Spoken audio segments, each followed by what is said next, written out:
অনিমার রান্নাঘরে আজকে রেসিপি মাছের মাথা দিয়ে মুগ ডাল। প্রথমে মাছের মাথাগুলো ভালো করে ধুয়ে নুন হলুদ মাখিয়ে রাখলাম।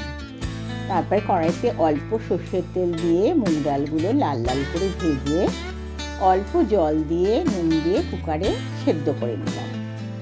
তারপরে কড়াইতে আবার বেশ খানিকটা সর্ষের তেল দিয়ে মাছের মাথাগুলো লাল লাল করে ভেজে তুলে রাখলাম।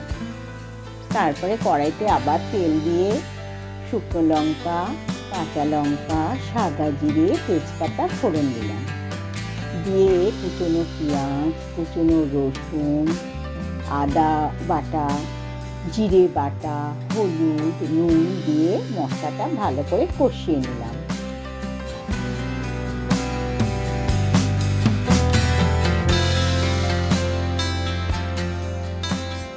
নিয়ে সেদ্ধ করা ডালটা তাকে ঢেলে দিলাম।